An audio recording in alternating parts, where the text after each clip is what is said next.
Brother and Sister. A long time ago, once in a small family, the mother of 2 kids died for some reason. After some time of this incident, one day the little brother took her little sister by the hand and said, "Look here. We haven't had one single happy hour since our mother died. That stepmother of ours beats us regularly every day, and if we dare go near her, she kicks us away. We never get anything but hard, dry crusts to eat. Why, the dog under the table is better off than we are. She does throw him a good morsel or 2 now and then. Oh dear, if our own dear mother only knew all about it. Come along, and let us go forth into the wide world together." So off they started through fields and meadows, over hedges and ditches, and walked the whole day long. And when it rained, Sister said, "Heaven and our hearts are weeping together." Towards evening, they came to a large forest, and were so tired out with hunger and their long walk, as well as all their trouble, that they crept into a hollow tree and soon fell fast asleep. Next morning, when they woke up, the sun was already high in the heavens and was shining down bright and warm into the tree. Then said Brother, "I'm so thirsty, Sister. If I did but know where to find a little stream, I'd go and have a drink. I do believe I hear one." He jumped up, took Sister by the hand, and they set off to hunt for the brook. Now, their cruel stepmother was in reality a witch, and she knew perfectly well that the 2 children had run away. She had crept secretly after them and had cast her spells over all the streams in the forest. Presently, the children found a little brook dancing and glittering over the stones, and Brother was eager to drink of it. But as it rushed past, Sister heard it murmuring, "Who drinks of me will be a tiger. Who drinks of me will be tiger." So she cried out, "Oh, dear brother, pray don't drink, or you'll be turned into a wild beast and tear me to pieces." Brother was dreadfully thirsty, but he did not drink. "Very well," said he. "I'll wait till we come to the next spring." When they came to the second brook, Sister heard it repeating too, "Who drinks of me will be a wolf. I who drinks of me will be a wolf." And she cried, "Oh, brother, pray don't drink here either, or you'll be turned into a wolf and eat me up." Again, Brother did not drink, but he said, "Well, I'll wait a little longer till we reach the next stream, but then, whatever you may say, I really must drink, for I can bear this thirst no longer." And when they got to the third brook, Sister heard it say, as it rushed past, "Who drinks of me will be a roe. Who drinks of me will be a roe." And she begged, "Ah, brother, don't drink yet, or you'll become a roe and run away from me." But her brother was already kneeling by the brook and bending over it to drink, And sure enough, no sooner had his lips touched the water than he fell on the grass, transformed into a little roebuck. Sister cried bitterly over her poor bewitched brother, and the little roe wept too, and sat sadly by her side. At last the girl said, "Never mind, dear little fawn, I will never forsake you." And she took off her golden garter and tied it round the roe's neck. Then she plucked rushes and plaited a soft cord of them, which she fastened to the collar. When she had done this, she led the roe farther and farther, right into the depths of the forest. After they had gone a long, long way, they came to a little house, and when the girl looked into it, she found it was quite empty, and she thought, "Perhaps we might stay and live here." So she hunted up leaves and moss to make a soft bed for the little roe, and every morning and evening she went out and gathered roots, nuts, and berries for herself, and tender young grass for the fawn. And he fed from her hand, and played round her, and seemed quite happy. In the evening, when Sister was tired, she said her prayers, and then laid her head on the fawn's back, and fell sound asleep with it as a pillow. And if brother had but kept his natural form, really, it would have been a most delightful kind of life. They had been living for some time in the forest in this way, when it came to pass that the king of that country had a great hunt through the woods. Then the whole forest rang with such a blowing of horns, baying of dogs, and joyful cries of huntsmen, that the little roe heard it and longed to join in too.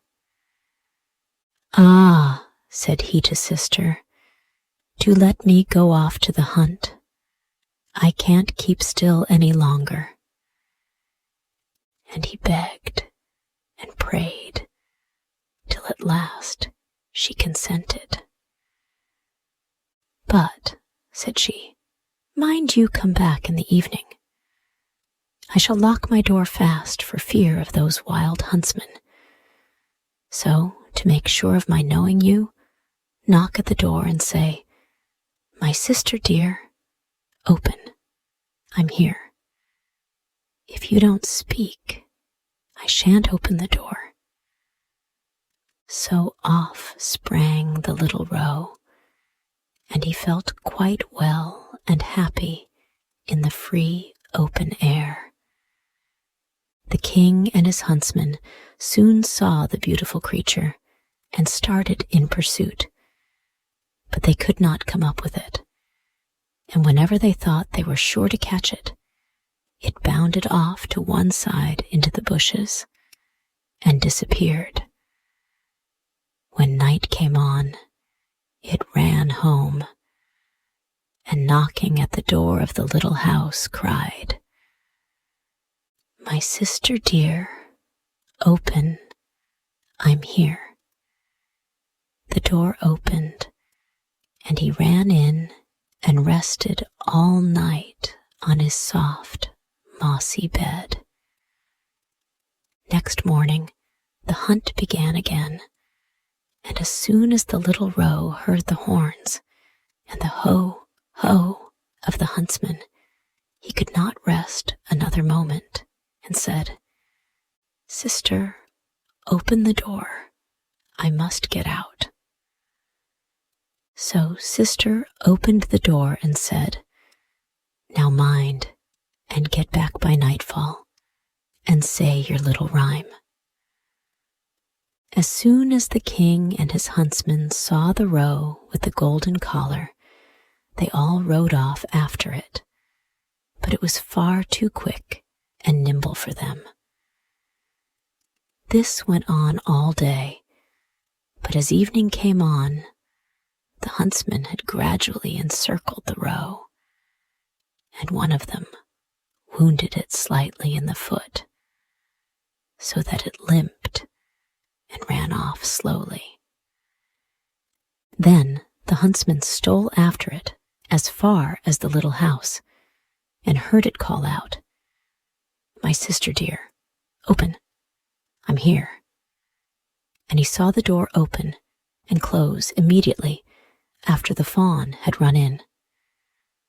The huntsman remembered all this carefully, and went off straight to the king and told him all he had seen and heard.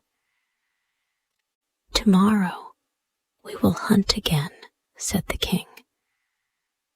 Poor sister was terribly frightened when she saw how her little fawn had been wounded. She washed off the blood, bound up the injured foot with herbs, and said, "Now, dear, go and lie down and rest, so that your wound may heal." The wound was really so slight that it was quite well the next day, and the little roe did not feel it at all. No sooner did it hear the sounds of hunting in the forest than it cried, "I can't stand this. I must be there too. I'll take care they won't catch me." Sister began to cry and said, "They are certain to kill you, and then I shall be left all alone in the forest and forsaken by everyone. I can't and won't let you out. Then I shall die of grief," replied Roe, "for when I hear that horn, I feel as if I must jump right out of my skin." So at last, when sister found there was nothing else to be done, she opened the door with a heavy heart, and the roe darted forth full of glee and health into the forest. As soon as the king saw the roe, he said to his huntsman, "Now then, give chase to it all day till evening, but mind and be careful not to hurt it." When the sun had set, the king said to his huntsman, "Now come and show me the little house in the wood." And when he got to the house, he knocked at the door and said, "My sister dear, open, I'm here." Then the door opened, and the king walked in, and there stood the loveliest maiden he had ever seen. The girl was much startled when, instead of the little roe, she expected she saw a man with a gold crown on his head walk in. But the king looked kindly at her, held out his hand, and said, "Will you come with me to my castle and be my dear wife?" "Oh, yes," replied the maiden, "but you must let my roe come too. I could not possibly forsake it. It shall stay with you as long as you live, and shall want for nothing," the king promised. In the meantime, the roe came bounding in, and sister tied the rush cord once more to its collar, took the end in her hand, and so they left the little house in the forest together. The king lifted the lonely maiden onto his horse and led her to his castle, where the wedding was celebrated with the greatest splendor. The roe was petted and caressed, and ran about at will in the palace gardens. Now, all this time, the wicked stepmother, who had been the cause of these poor children's misfortunes and trying adventures, was feeling fully persuaded that sister had been torn to pieces by wild beasts, and brother shot to death in the shape of a roe. When she heard how happy and prosperous they were, her heart was filled with envy and hatred, and she could think of nothing but how to bring some fresh misfortune on them. Her own daughter, who was as hideous as night and had only one eye, reproached her by saying, "It is I who ought to have had this good luck and been queen." "Be quiet, will you?" said the old woman. "When the time comes, I shall be at hand." Now, after some time, it happened one day, when the king was out hunting, that the queen gave birth to a beautiful little boy. The old witch thought here was a good chance for her, so she took the form of the lady in waiting, and hurrying into the room where the queen lay in her bed, called out, "The bath is quite ready. It will help to make you strong again. Come, let us be quick, for fear the water should get cold." Her daughter was at hand too, and between them they carried the queen, who was still very weak, into the bathroom and laid her in the bath. Then they locked the door and ran away. They took care beforehand to make a blazing hot fire under the bath, so that the lovely young queen might be suffocated. As soon as they were sure this was the case, the old witch tied a cap on her daughter's head and laid her in the queen's bed. She managed, too, to make her figure and general appearance look like the queen's. But even her power could not restore the eye she had lost. So she made her lie on the side of the missing eye in order to prevent the king's noticing anything. In the evening, when the king came home and heard the news of his son's birth, he was full of delight and insisted on going at once to his dear wife's bedside to see how she was getting on. But the old witch cried out, "Take care and keep the curtains drawn. Don't let the light get into the queen's eyes. She must be kept perfectly quiet." So the king went away and never knew that it was a false queen who lay in the bed. When midnight came and everyone in the palace was sound asleep, the nurse, who alone watched by the baby's cradle in the nursery, saw the door open gently, and who should come in but the real queen. She lifted the child from its cradle, laid it on her arm, and nursed it for some time. Then she carefully shook up the pillows of the little bed, laid the baby down, and tucked the coverlet in all round him. She did not forget the little roe either, but went to the corner where it lay and gently stroked its back. Then she silently left the room, and next morning, when the nurse asked the sentries if they had seen anyone go into the castle that night, they all said, "No, we saw no one at all."